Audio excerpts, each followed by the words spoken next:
Greetings, dear listeners. This is Jonah Goldberg, host of the Remnant podcast, brought to you by the Dispatch and Dispatch Media. I'm recording this on Tuesday, December 30, 2025.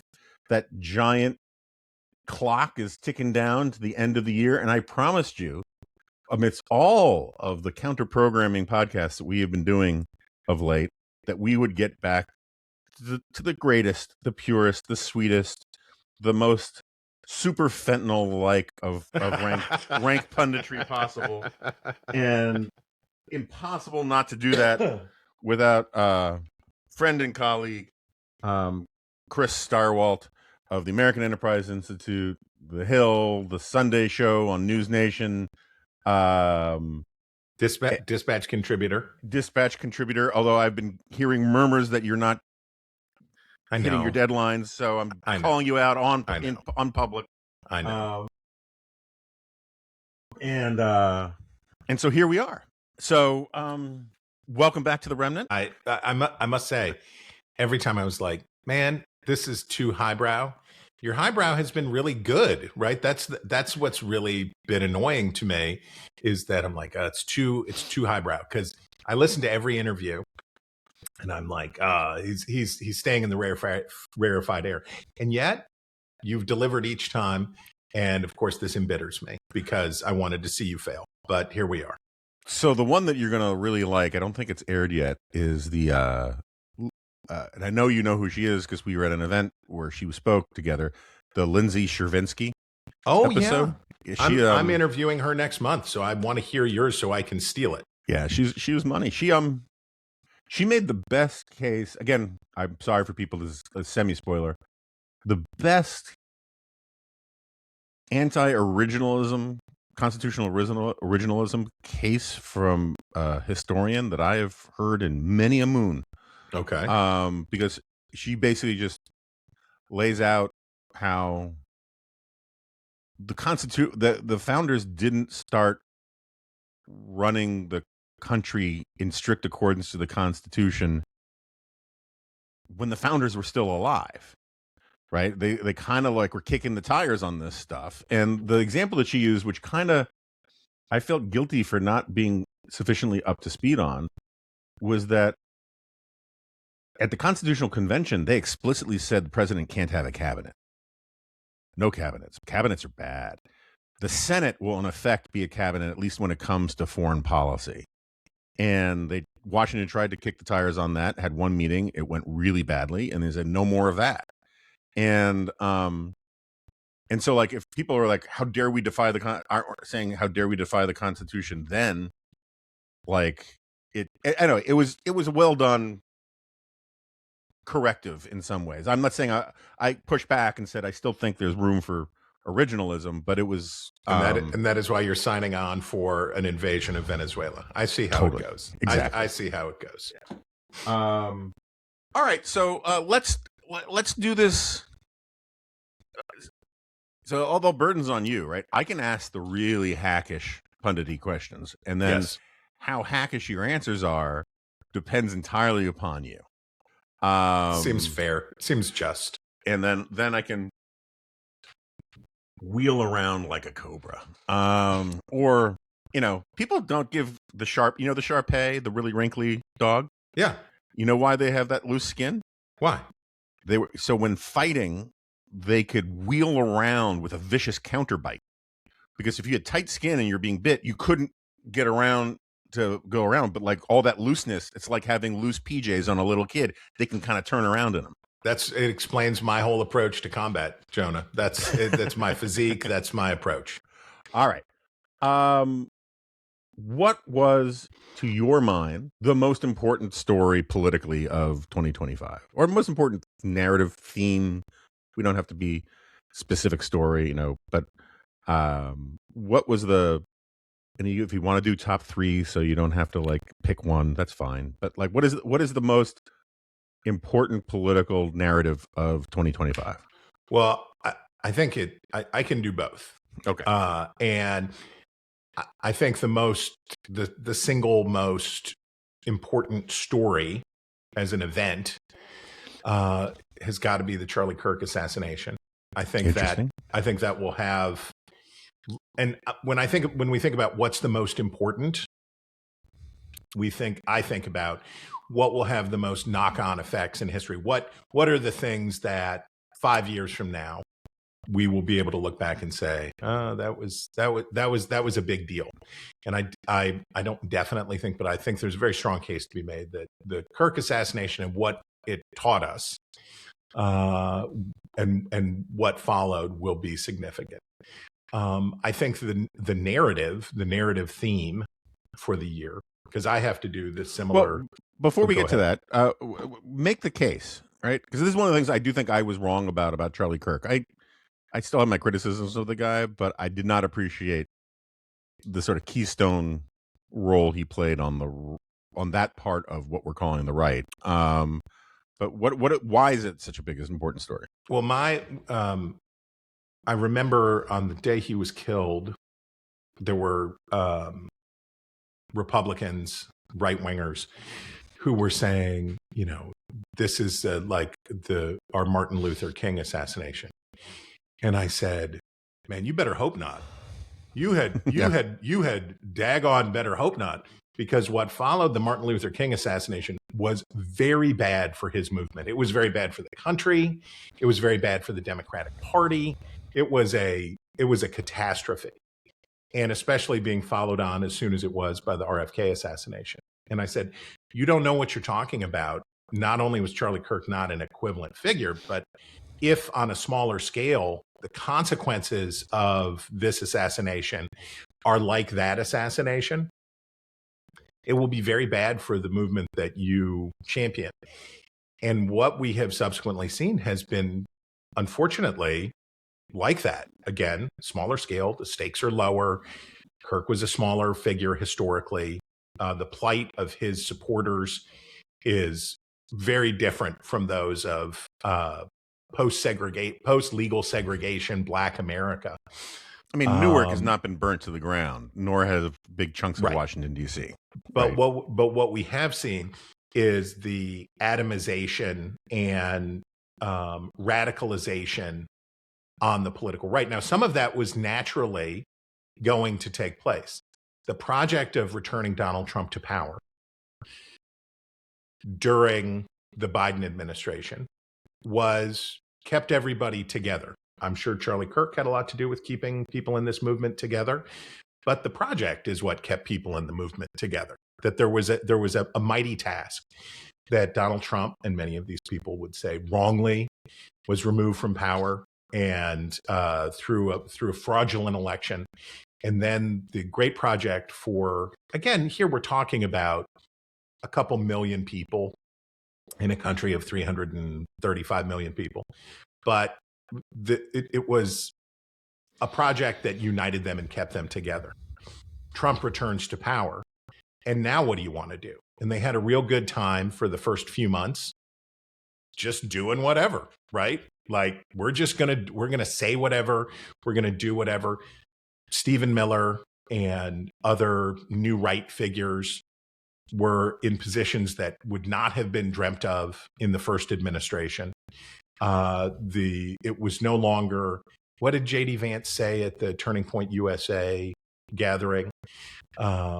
We don't have to be ashamed to be white anymore. Mm-hmm.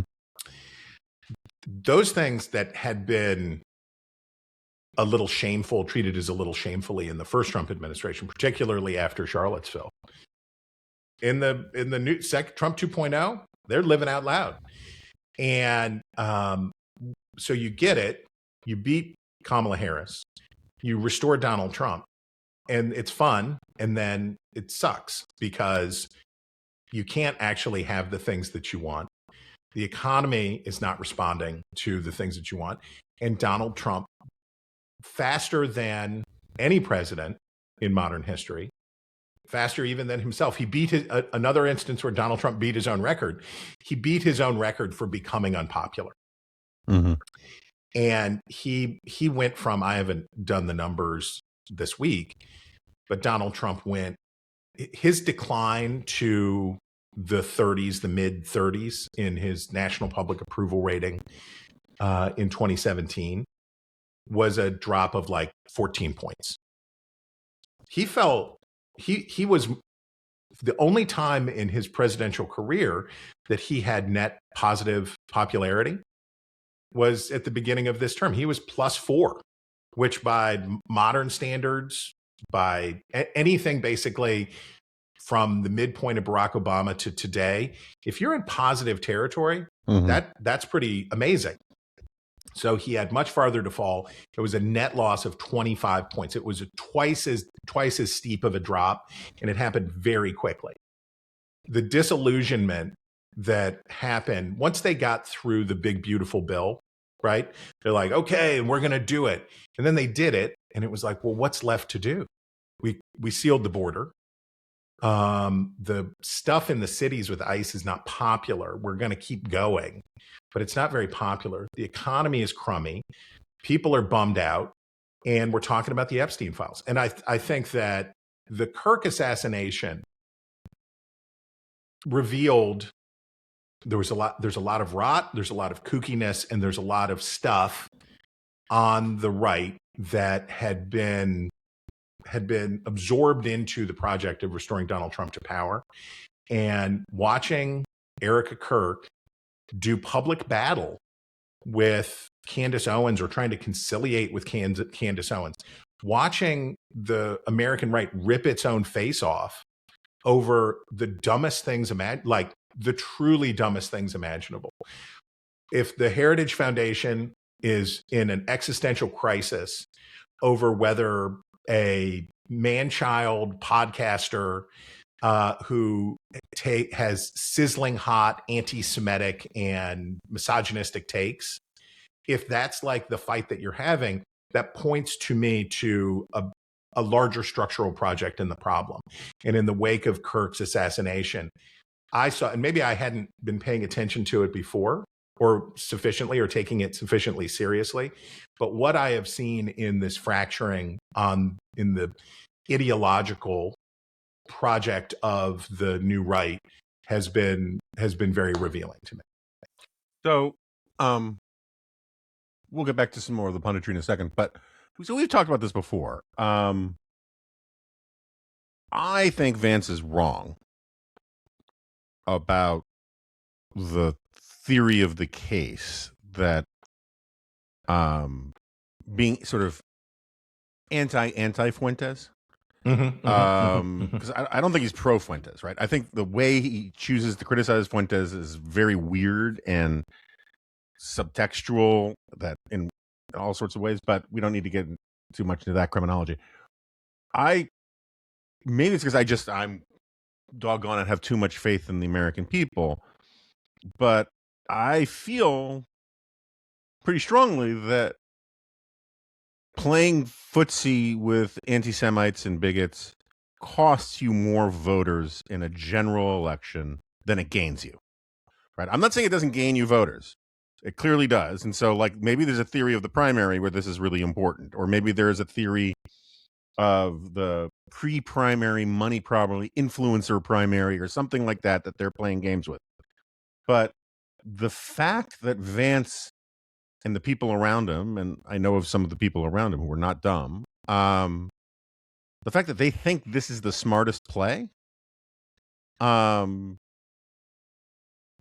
alone is very sad and disturbing commentary on what they're seeing, right? I mean, like, they're reading some tea leaves, and I think they're in a bubble. I think they think the internet, they think Twitter is the real world. I think they're making all sorts of analytical mistakes because I'm not in their bubble. But the fact that that bubble matters, and if they think this anti-Semitism and racism stuff needs to be given some oxygen, that's not great, Bob. Confirmation bias is perhaps never stronger when it is in service of a grand strategy, right? Because running for president, and JD Vance has been running for president in some form for quite a long time, right? Right. Even before I think it would be reasonable to see his Senate run as like, this is step one. And he's done step two. He became the vice president of the United States. If the strategy is the way that we'll have no enemies to the right is that there'll be nobody to the right of us, right? We will continue to steer our way out. This is Ron DeSantis made a half-hearted effort at this, a three-quarter-hearted effort at this, right? The don't say gay and he had this very pugnacious approach with the press. But Ronnie D's approach in 2024 was like, I'm going to get to the right of Donald Trump. I'm going to get to the right of everybody. And I'm not going to, it will not be done to me what Donald Trump did to Marco Rubio or what nobody's going to get inside me to the right. So what Vance has done is he sees all these potential threats from more normie mainstream candidates, from a Glenn Youngkin or from whatever. We could go through the list. Brian Kemp. You could go through the list of governors and senators, Ted Cruz. He sees these people and he says, I don't have to worry about them because that part of the party is dead. Nikki Haley's failure in 2024, that part of the party is a quarter of the party and it's dead. The energy is on the far right. And I've got to just keep tacking out that way so nobody gets inside of me. Now, that's not a dumb theory, except for one thing. Candidates chase opportunity. And if Vance goes so far in that direction, talking about not being ashamed to be white, right? He's not going to do any pearl clutching about the Nazi jokes in the Young Republican group chat. The only thing that matters is victory and crushing our opponents. All of that energy, it's true that it's going to be very hard for somebody to get inside him on the MAGA lane, but that's a lot of real estate he's leaving open there in the middle, right? It's great to have no enemies to the right, but if you end up putting 60% of the party to your left, these are imperfect terms, that's a lot of real estate over there. And it opens up some pretty dangerous possibilities for Vance if he cannot do what I have not seen him do lately, which is make the nod back to the normies, right? The JD Vance game has been, I'm crazy, and then he can wink. And then he can look at the donors and he can look at the people and say, in the Senate, and he can look at those people and say, but I get it. I get it. Trust me. This is some stuff I'm saying. Don't worry about it. I don't know how he will be able to do that if he keeps on the project that he is on, which is to make himself both the establishment choice and the most radical choice. All right. We will obviously be returning to the issue of J.D. Vance many times in the coming year. What was the biggest political mistake, would you say, of 2025? Democrat, Republican, doesn't matter. Biggest political mistake of 2025. I mean, it's the biggest political mistake of every new administration or every recent new administration. Which is just too much. There's just the too muchness, just the overreach, just the doing too many things. I think that's the meta. I think if we're looking for a specific thing, one action, I guess it would be, Kamala Harris has had quite a year. Her book, her score settling book, the crummy stuff that she had to say about Joe Biden after the fact, the things she had to say about Josh Shapiro, the sore loserism of the book. I don't know what she wants to do with her life. I assume that she wants to run for president again, because once people get the bug, it's hard to get rid of it. But yeah, she had to, that book launch and her approach to her year in exile has been very, very bad. All right, so I got one which I think you might, upon consideration, agree with me. Hold on, I want to call up to make sure my dates are correct. I would argue that arguably the worst political mistake of 2025 occurred when still President Joe Biden issued sweeping pardons Yeah. of his family, Yeah. of January 6th, not January 6th, the January 6th committee people. I think those were also in 2025. And it leads me also for the obvious reason that, first of all, I think preemptive pardons by themselves, barring really exigent special circumstances, should be impeachable. Never mind, are wrong. And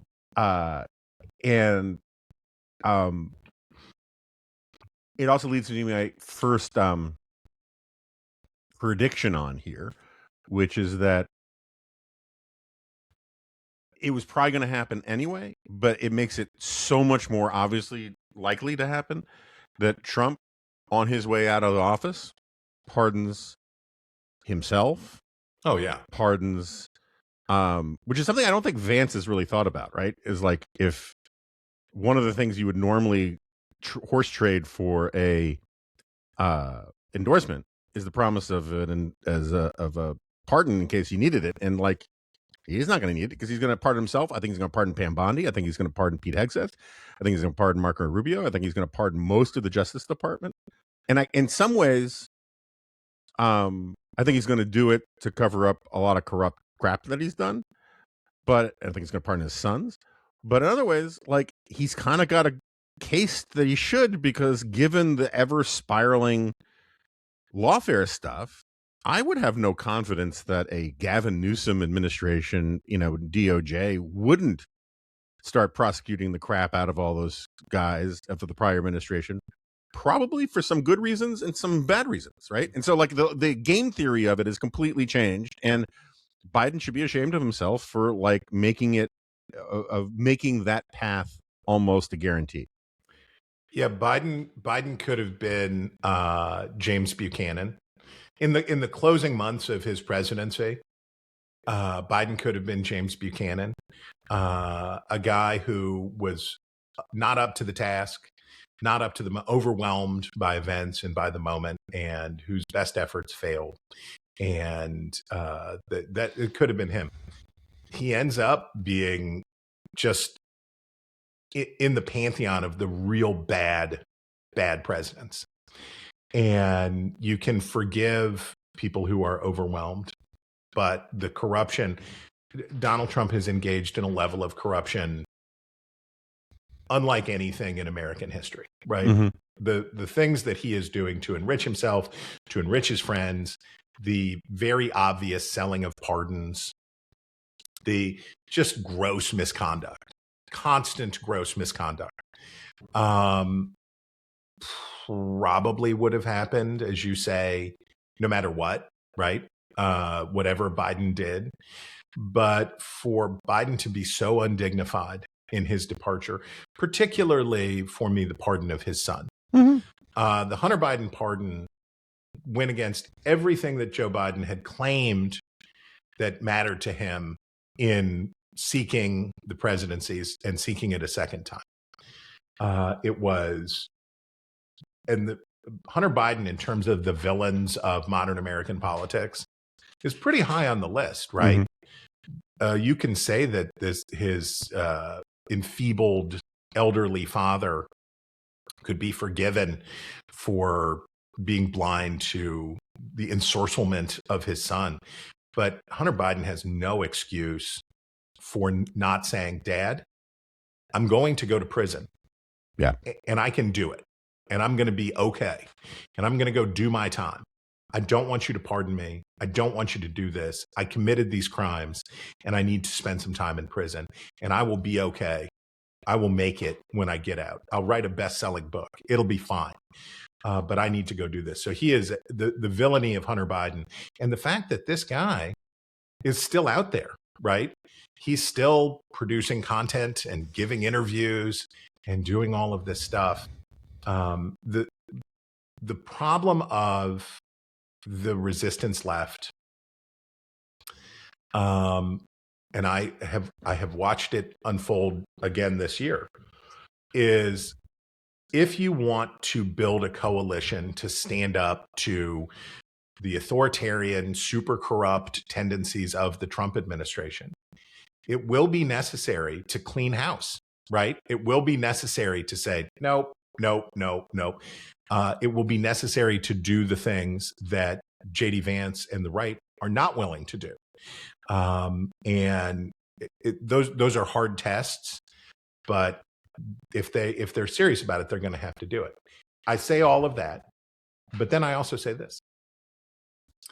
For all of the stories about the Democrats in 2025 and all the misses and all of those things, I watched them do a really, really, really good job in the off year elections. Yeah. The concrete, this is where online versus real life. Zoran Mamdani got all of this attention and all of this stuff.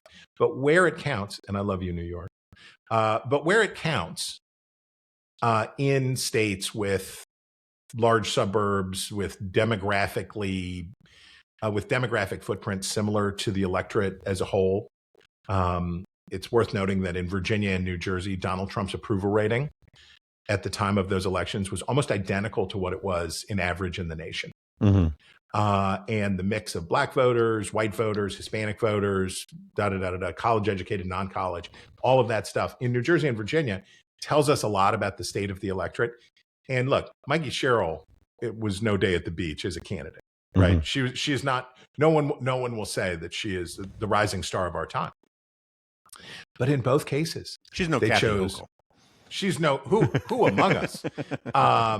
But in both cases in Virginia and New Jersey, the Democratic Party chose very normal candidates with military. Sherrill had military experience. Spanberger was in the CIA. They both said the right things about crime. They both said the right things about these issues. And they ran good, dignified, decent sort of campaigns.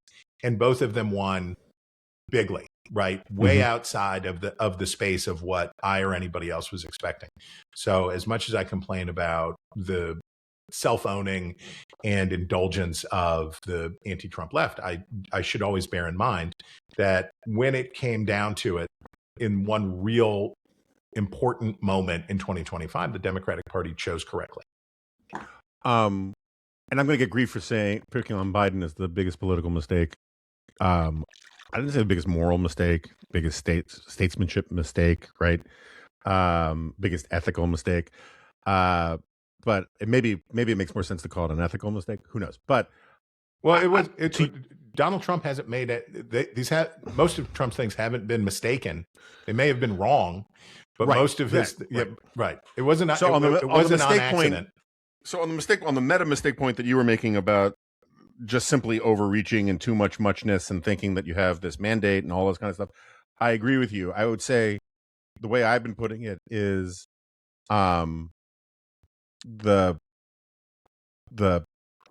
Trump people made the mistake of thinking that the median swing voters that delivered those 7 states were fully MAGA. Yeah. And rather than keep them in the tent by actually staying on message and thinking about affordability from day one and yada, yada, yada, they just took them for granted, right? Which is sort of the lesson of all these presidencies is you keep pandering to your base rather than pandering to the marginal winning voter who is not, by definition, not part of your base. The availability. Go ahead. No, I was just going to say it's the availability cascade when you have we have a grand strategy. Therefore, we're only going to be able to see, and we're always going to see everything that reinforces that. And we're not going to see anything that argues against it. And then if you want to get really small bore on political mistakes, particularly given how we're talking about caring so much about the base, the Pam Bondi, I have Epstein's list on my desk stuff, that whole constellation of how they handled Epstein could be, given that's the one thing that is making Trump seem like a lame duck and getting Congress to vote against him, that could be actually the biggest political Yeah, mistake of the year. I think I'm gonna say I think that's right. Yeah. The mishandling of the Epstein case, it's sort of like Trump and Russia. Do you remember when Lester Holt asked Donald Trump why he fired James Comey? Mm-hmm. And Yeah, that's right. Yeah, the only thing that Donald Trump couldn't have said, he could have said I didn't like his shoes, I didn't like his dumb haircut, he was too tall. He could have said anything, but he said the one thing that was guaranteed to get him a special prosecutor. He said the one thing that was guaranteed to cause him trouble because of the Russia investigation. Yeah. And the Donald Trump in the Russia investigation, we must always return to Charles Krauthammer. Botched collusion is still collusion. The Trump campaign did not cover itself in patriotic glory by any stretch of the imagination in 2016, but he made himself look much guiltier than he was by his actions, or much guiltier than the Mueller report bore him out to be. And on the Epstein thing, I don't know if we end up in the same place, which is that overheated criticisms and allegations about Donald Trump being a child trafficker and whatever else, that at some point he will be exonerated of the worst of these charges and it will look like a fizzle. But I got to say, from pen to post, this has been, and I have a weird theory about it, which is Donald Trump has salted his campaign or his administration. It is a very female forward administration, right? Mm-hmm. His attorney general, his Department of Homeland Security, his press secretary, a lot of women in prominent positions in Trump, Susie Wiles. I kind of wonder if the reason that this has been so grossly botched, one of the reasons it's been so grossly botched, is that Donald Trump was not able to say to the people around him, I'm a pig. I was a bad pig. I was a real gross human being. And you should know that I flew around with Jeffrey Epstein and I didn't know, but had a pretty decent idea that he was probably doing some stuff that was even grosser than me. But that because Trump couldn't be frank or wouldn't be frank with the people around him, particularly these women, and admit what a grossling he had been, that he wasn't able to tell them how to spin this. Because what Pam Bondi did is inexplicable. She's there. She has not had a career full of perfect games, but how do we explain what Pam Bondi did? By overpromising, radically under-delivering, changing her story, a botch from pen to post. I don't have any other way to explain it except for that. Like, do you remember when Mike Johnson said that Donald Trump had been an FBI informant? Vaguely. He walked it back, but his first in the Epstein thing. Yeah.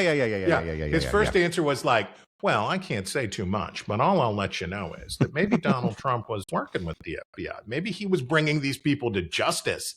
And then it was like, I'm sorry, what did you say? And the next day it was like, well, maybe, he provided tips or something. And I thought, oh, he said that because Donald Trump told him that. Mm-hmm. He said why that. Why would you freelance that? why would Mike Johnson, why would he possibly just volunteer?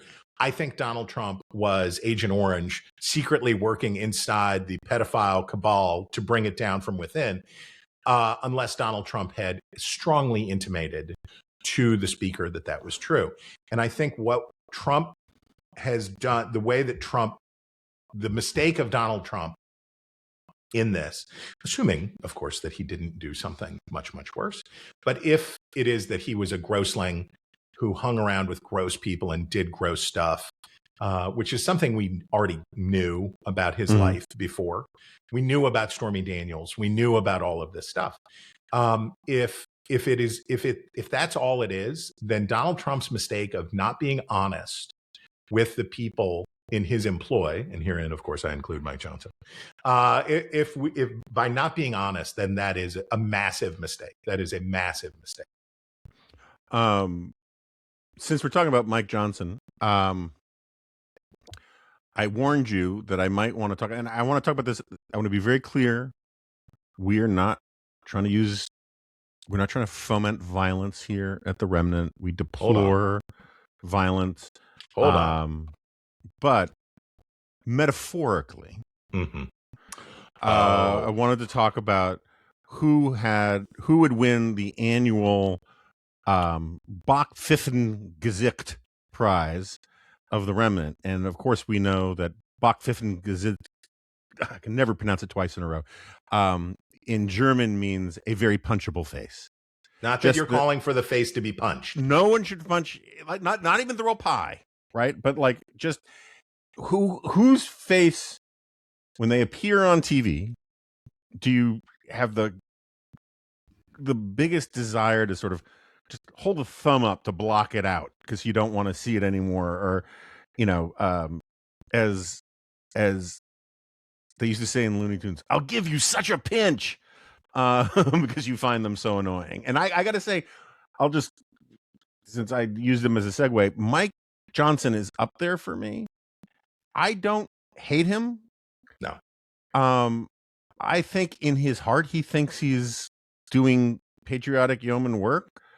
But he's so smarmy to me, and the constant smirk does not suit him very well. Like, smirking is always sort of a problem to begin with in politicians. And the unflappable, unexcitable, this is not a bowl of feces, this is a bowl of shinola,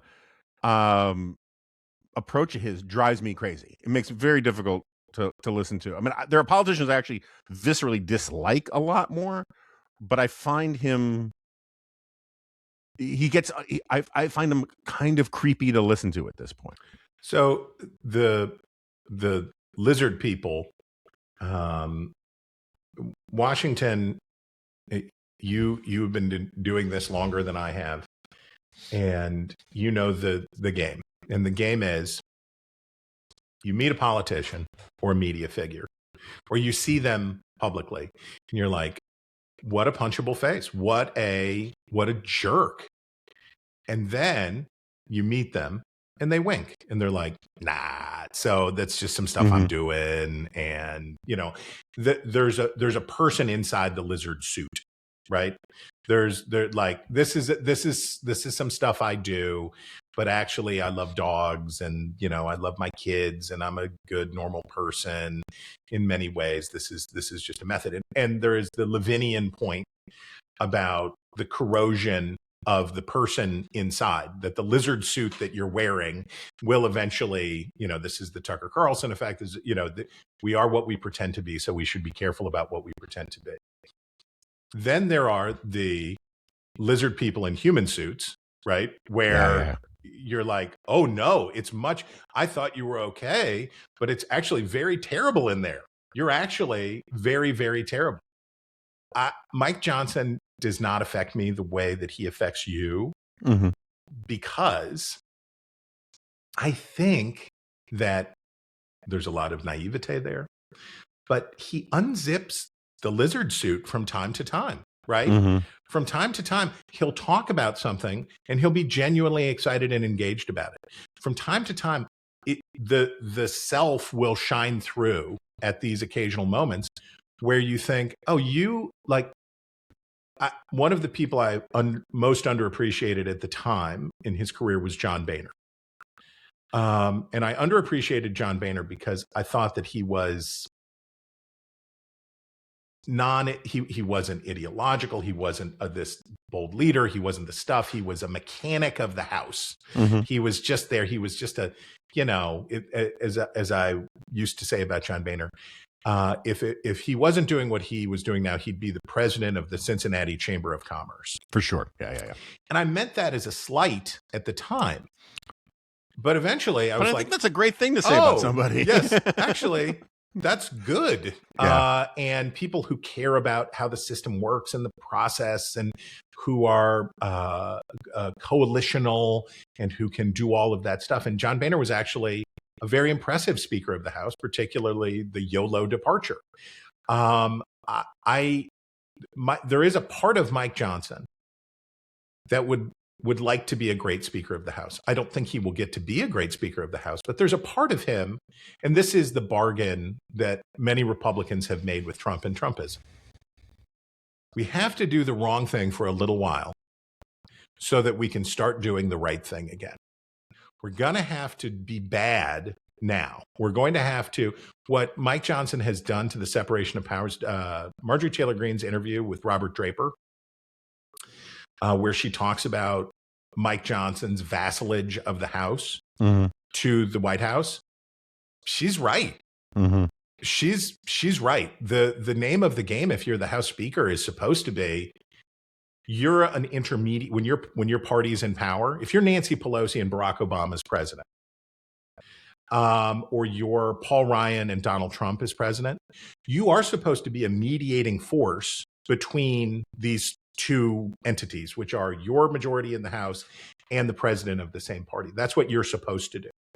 What Johnson has done is flipped it, and he is there to deliver the presidential will onto the House. It's perverse, but I don't think that he thinks that that's what he's doing. I think that he thinks he's doing what many Republicans have done in the Trump era, which is if I eat enough of this horse crap, we will eventually get to the appetizers. But first I have to eat this bowl of horse crap, and then we will get on to the actual meal.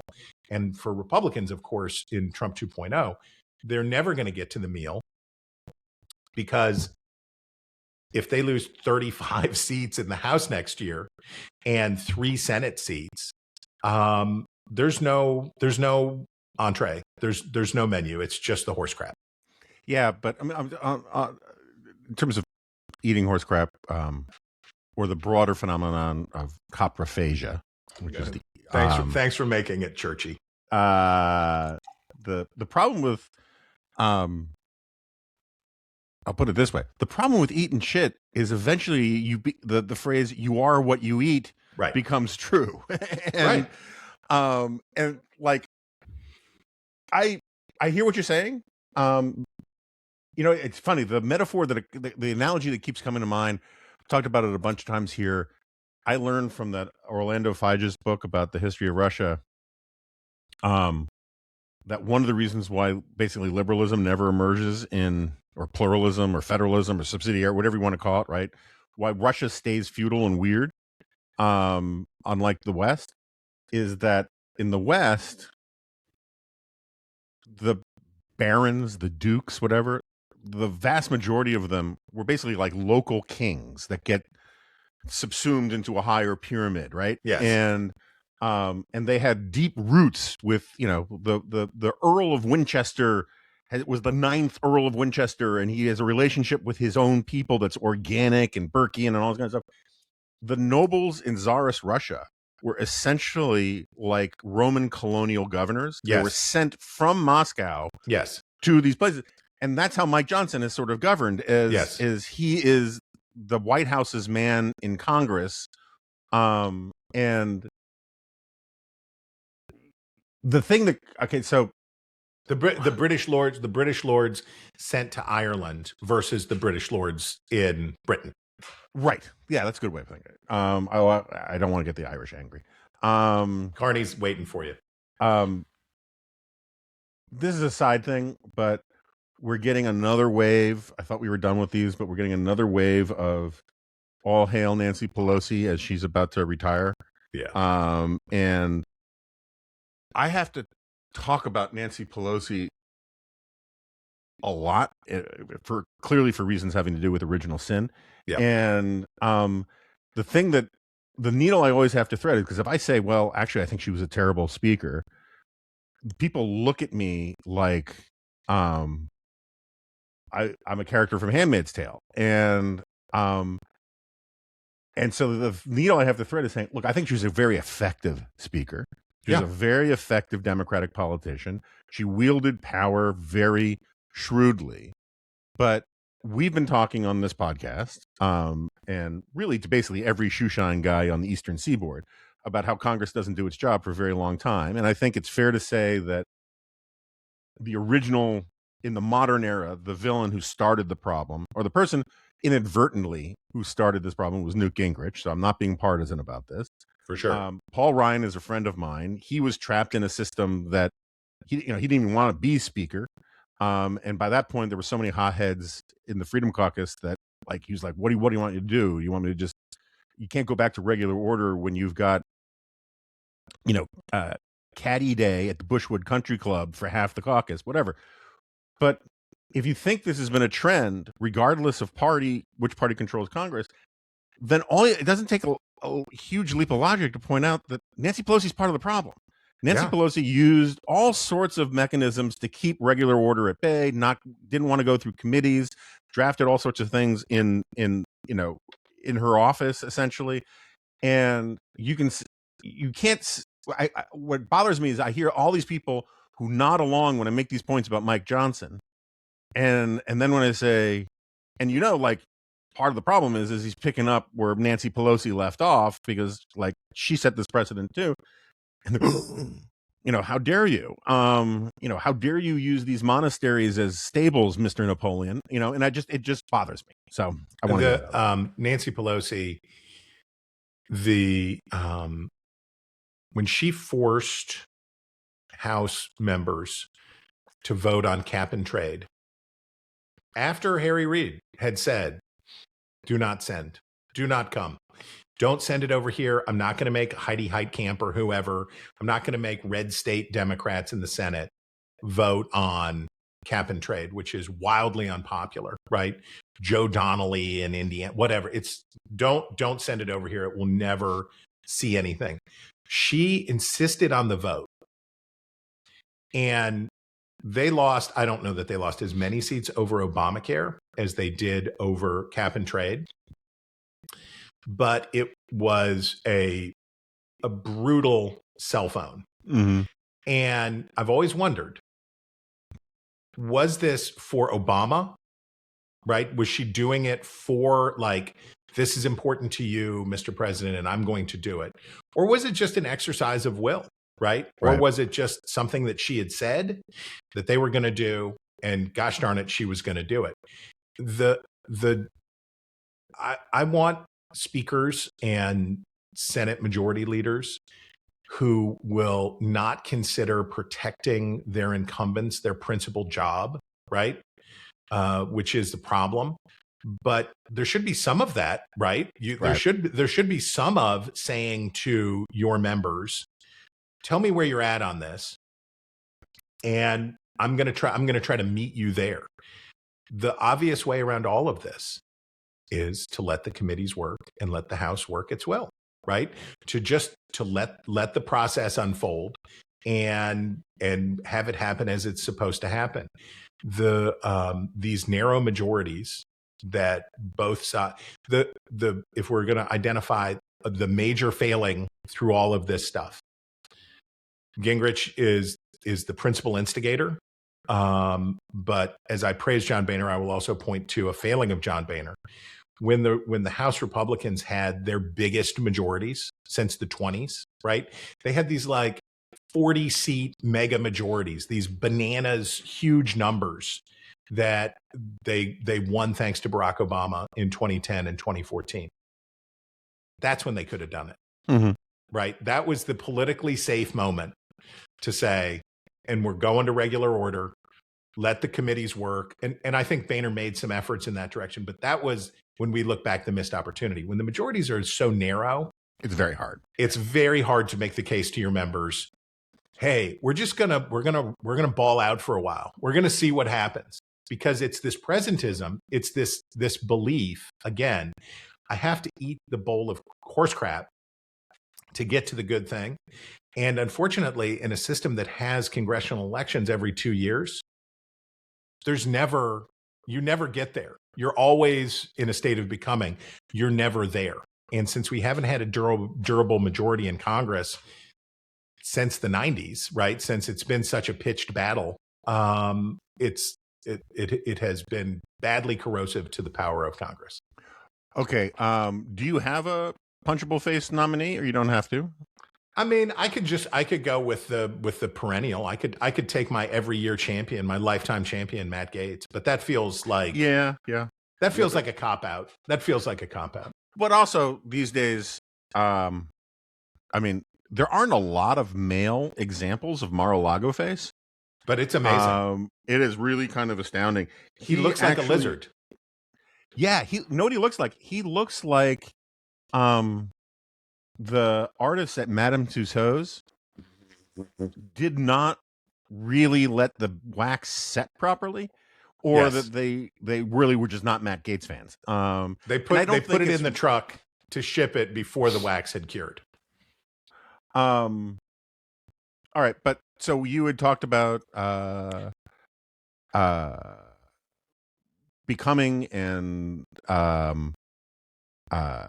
well, we don't have to get into it. I was going to get into a whole Heideggerian Dasein thing, but we don't need to do that. So, in the future, let's talk about that, right? The 26 is a borning. 2000.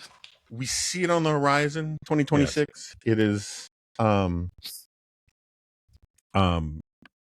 a giant yellow bird with fuzzy pink feet flying over the Korean hillside, as Klinger would say in MASH.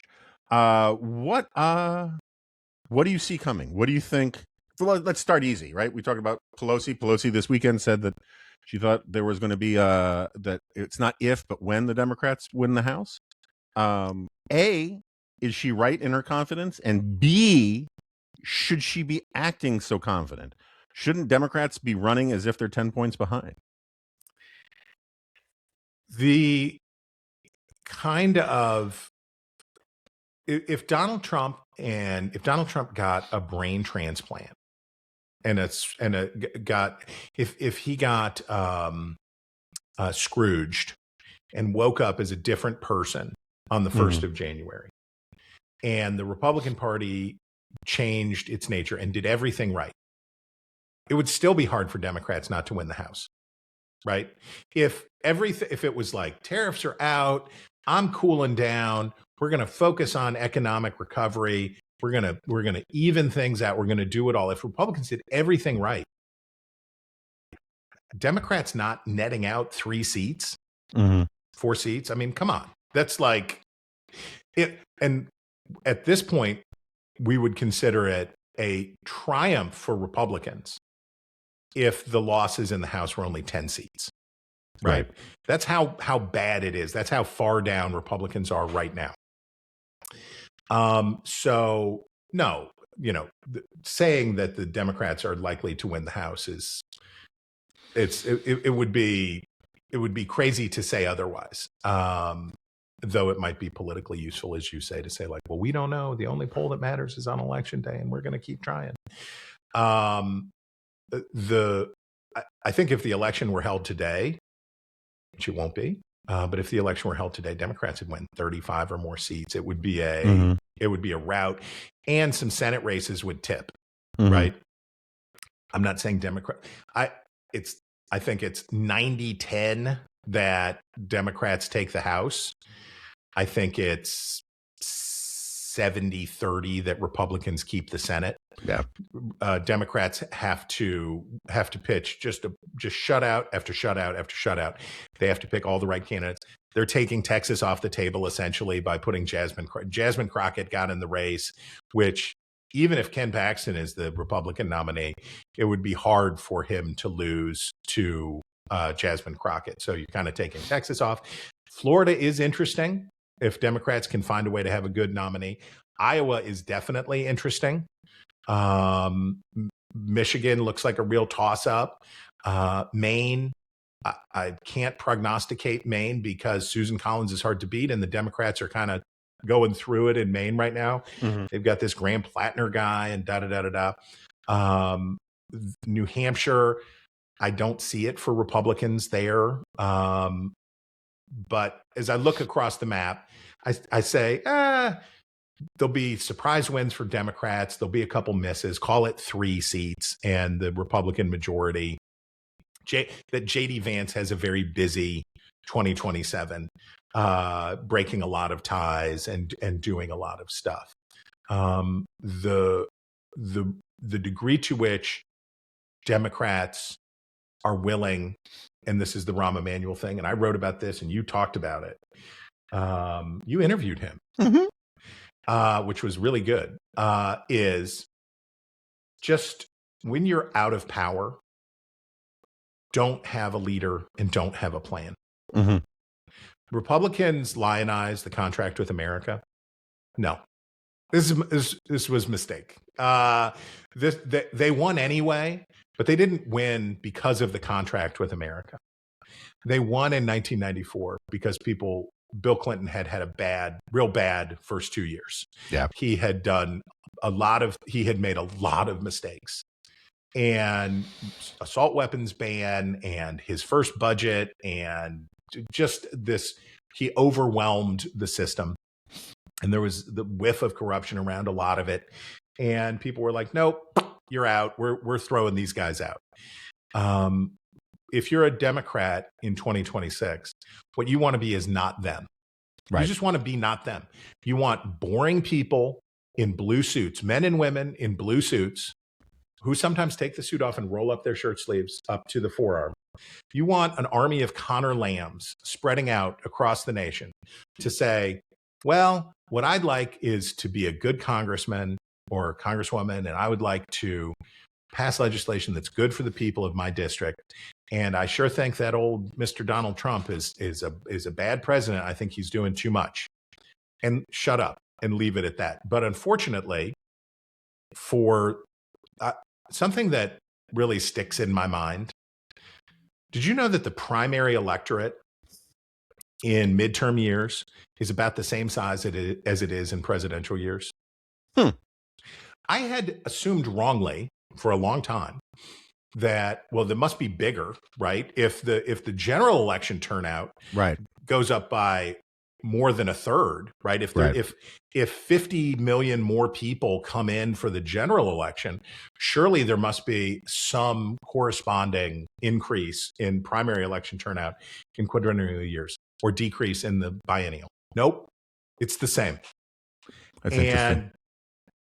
The people who are in the primary electorates of 2026 in these races are the same people who are going to be choosing their party's candidates for president. We're going to have the first truly open presidential nominating process since 2016, right? We've had an incumbent of some kind since in all of those contests. And now we're going to have no incumbent.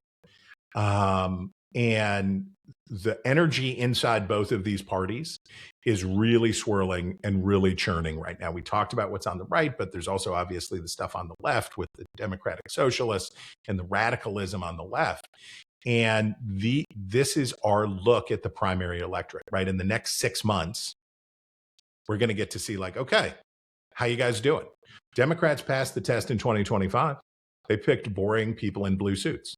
Can they do it again? And does their electorate recognize the tension between what they want to see in 2028 and the necessity of what they need to do in 2026, which is to be a boring alternative rather than an inspirational vision for the future? It's really interesting about the primary size. I would have made the exact same assumption.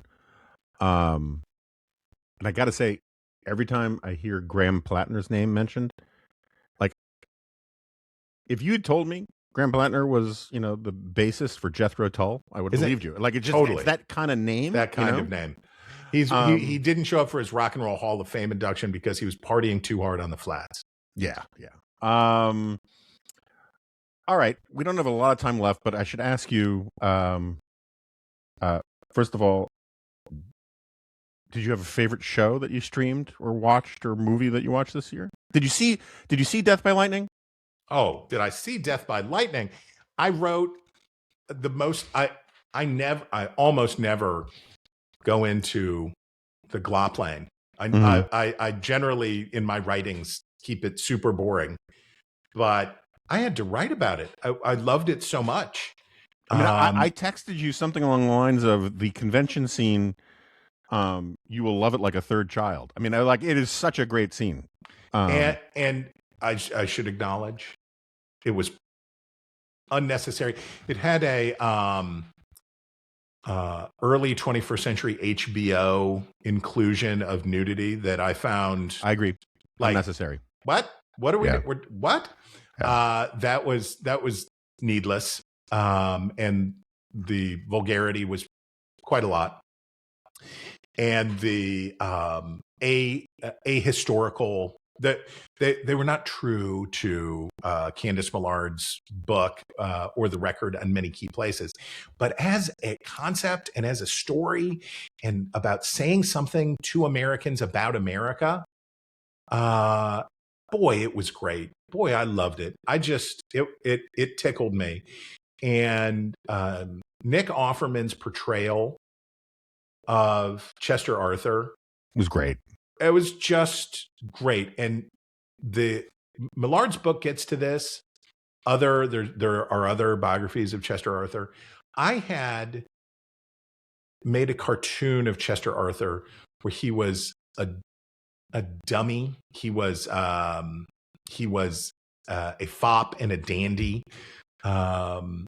He was known for his fine clothes and his whiskers and all of this stuff, and that he was a factotum for the New York Democratic gang and sort of an empty or Republican gang. He was an empty person. And Offerman gave us this totally different thing, which is he was a kind of a mob enforcer guy, right? Yeah. Like he was this hard person, but that there was something inside of him.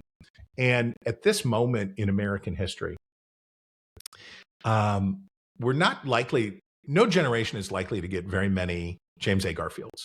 James A. Garfield is a remarkable and unique human being. Was a special person, and we're not going to get an army of James A. Garfields to rise up. But boy, we've got some people who could be some Chester Arthurs out there, right? We got some people who have made mistakes, who have said the wrong things, who've done the wrong things, who have been selfish and self-interested, who have been cynical and jaded about the system, who maybe could be inspired to put love of country and love of decency above their own personal aim at crucial moments. And that's what's up. We need a bunch of Chet Arthurs in this country right now who say, yeah, that's how I saw it before, but now, even though it's not good for me personally, I'm gonna do the right thing. So I have an explanation for some of what we used to call in the early 2000s sex position.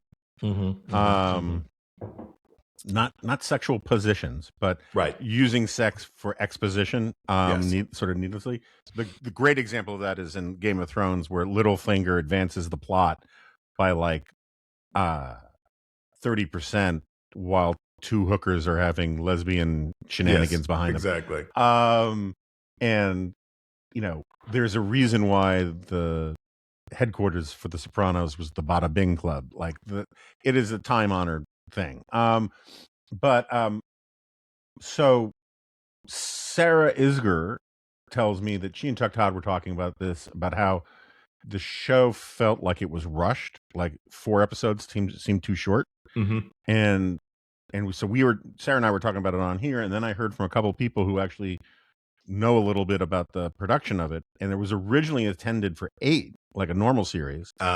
But Netflix felt like there aren't enough nerds out there to like something like this, so let's cut it down to 4. And so on the one hand, that's terrible, and I want Sonny Bunch out there doing we want the Snyder cut, but for Death Killed by Lightning. But the fact that it did so well is a sign that they may do more of this, which I think would be great. I mean, there are other stories in American history. The election of 1876 would make a great 8-part series. How about we split the difference and call it 6? Sure, that's fine. Yeah, I don't need all 8. I also this year I went back and watched Fargo, the series. First season? It was great. Yeah. It was great. Oh, and because of you and John Podhoretz, because of you, I watched the new Star Trek show. Strange New Worlds. Yes. Yeah, it's good. Well, Uh-oh, you don't like it. Well, no. It was good, and it was a very interesting premise about a show that you know how the main character will end, how it will end for him, but they bring you along anyway. And it was great, and I was enjoying it. And then it was like, never mind. They're. I won't spoil what they did, but it was like, and I resented you for it. I felt resentment for you and John. Well, like, you have to also keep in mind, like, if you'd watch Star Trek Discovery, you'd be shooting out my porch light right now, because that ends with this very moving scene with Stacey Abrams playing the president of planet Earth. Oof. Or the Federation or whatever. And it really lost the plot really, really badly. Star Trek. I've been rewatching. I'm starting season 3 now. I'm revisiting it after 10 years, or whenever it first came out. Man in the High Castle. Oh, really? I gave up on it. Is it worth going back to? Well, I mean, it's interesting to rewatch. You really do get a sense that if they made Tucker Carlson executive producer, it would have been called What Might Have Been. What Might Have Been. That's right. The Path Not Taken, alas. So Pod and I have talked about this a bunch. It's the real problem is like, I liked the book when I read it, in sophomore year of high school or whatever. Yeah. But it's a trippy, stupid book, really. Like, right. But what's interesting about it is it kind of introduced, without any of us noticing, all this Marvel Cinematic Universe stuff with all this multiverse stuff.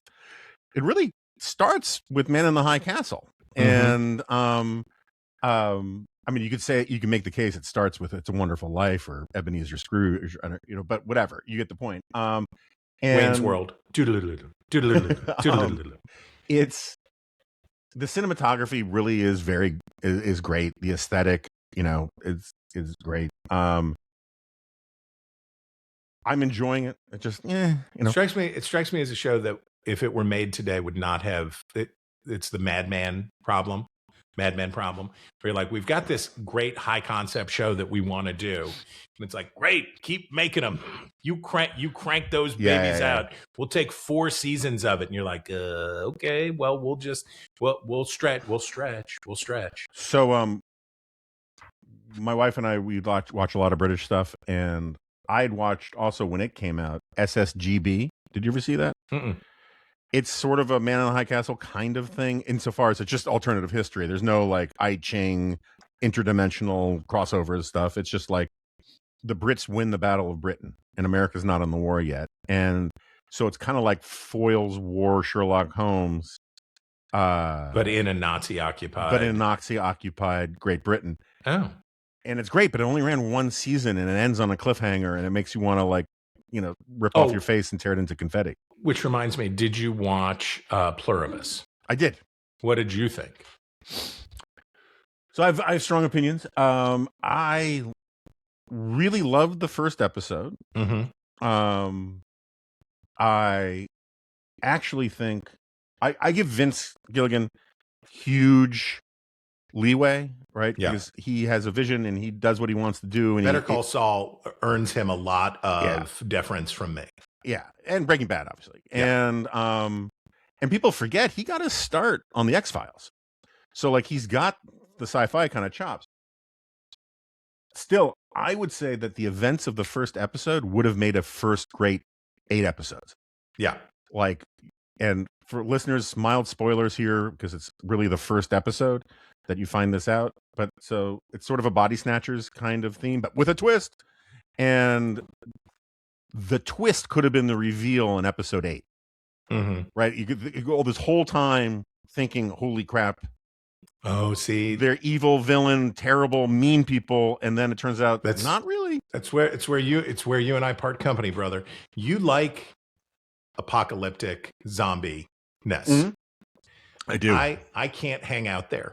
Dystopia, I'm but a simple country pundit, and I can't enjoy watching things that are relentlessly dark and scary. Well, so no, but here's the thing. I think the most interesting part of any zombie movie is the first 5 to 10 minutes where society is unraveling, where you watch how institutions handle this stuff. Like I would watch a 7 Days in May kind of movie set entirely in the Situation Room about the zombie takeover.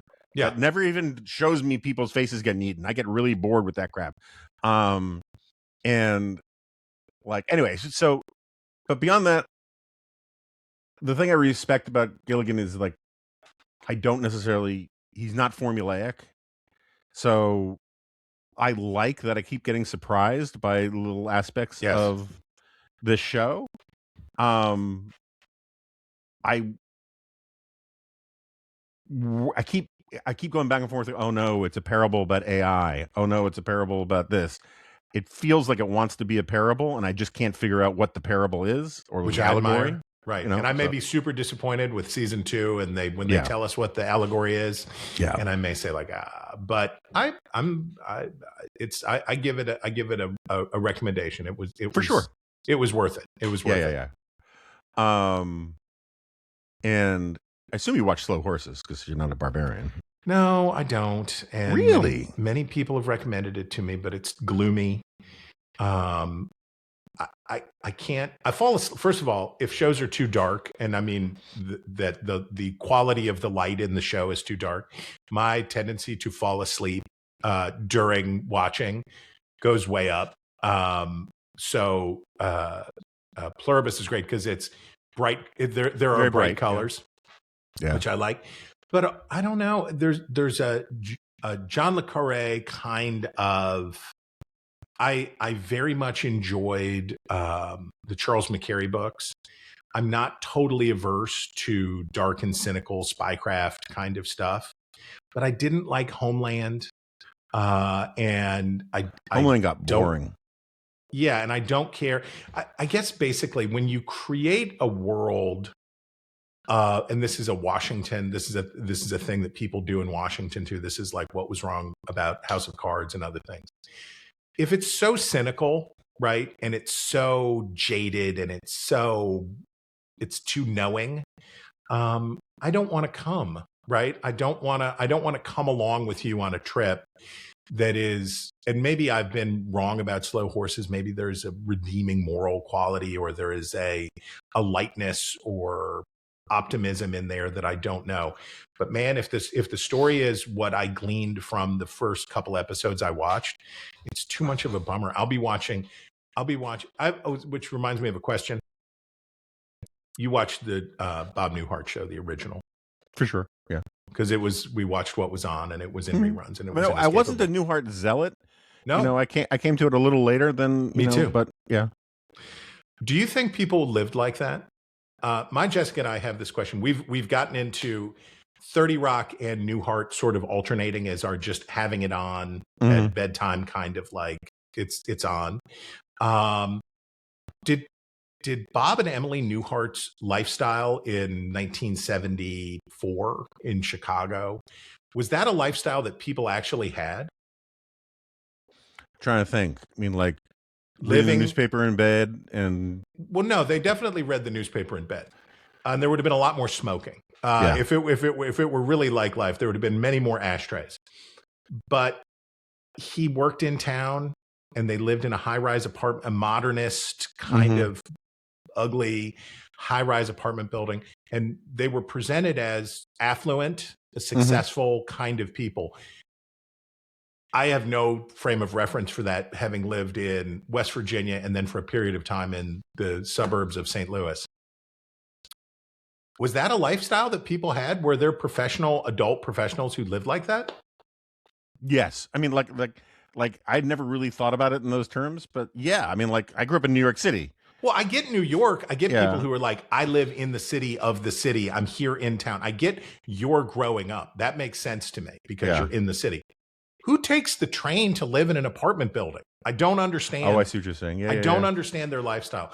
Also, she had a job in which she was a teacher, but she was always home. She was like, she must have taught at a school that only went from 10 a.m. to 2 p.m. But anyway. Yeah, I'd have to go back and look. This has not occurred to me.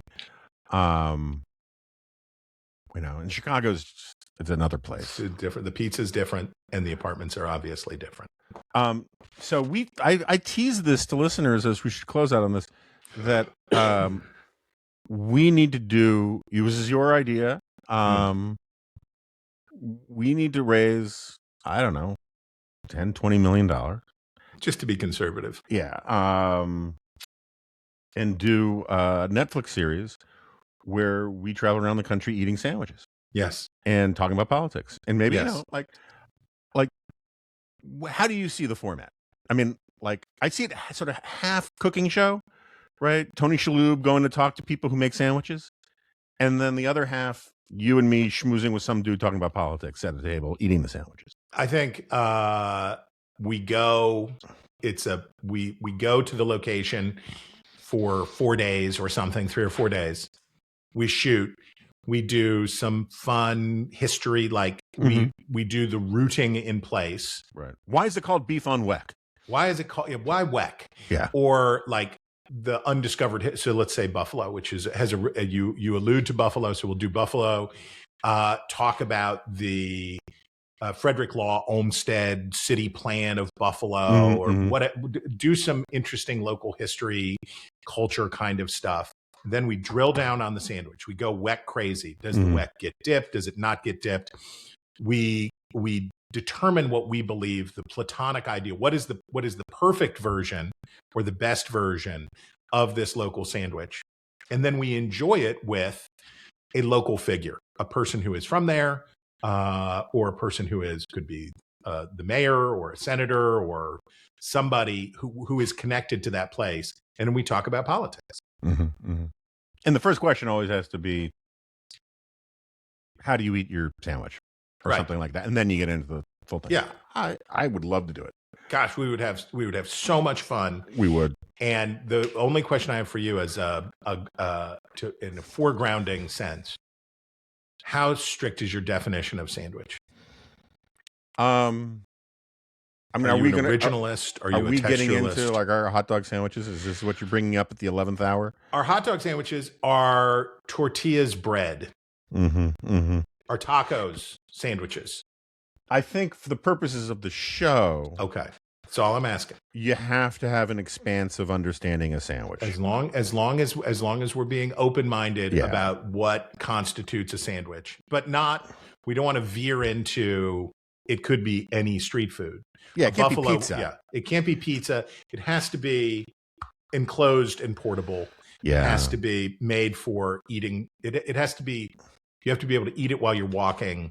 And it has to be bread wrapped.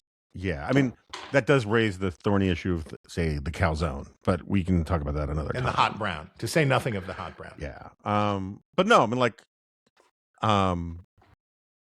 I don't know what the equivalent in New Mexico is, but the idea that we can't go to New Mexico because they don't have a local sandwich per se that fits this, whatever it is, it's got green chili on it. Yeah, that's fine. I think that's fine, and we can have a debate. We can bring in a philosopher, exactly, and say that's part of the show. Yeah, is that we access the culture and history and way of the community. It's America the sandwich, because what are we as a nation, Jonah, but a sandwich? Yeah, so bringing together this melting pot crap. Exactly. It's America the sandwich. We're bringing it together within the bounds of the American Republic. Yeah, and this is where Tucker starts going in, and of course it's. The biggest pieces are white bread. White bread and the Jews. Yeah. Anyway. Unleavened. Yeah, you can't make a good sandwich with matzah, I'll tell you that. No, you cannot. All right, my friend. We probably could have done more rank punditry, but I think we scratched an itch. And I do hope you have a wonderful 2026. Obviously you'll be back. And love you, man. I love you too, brother, and Happy New Year.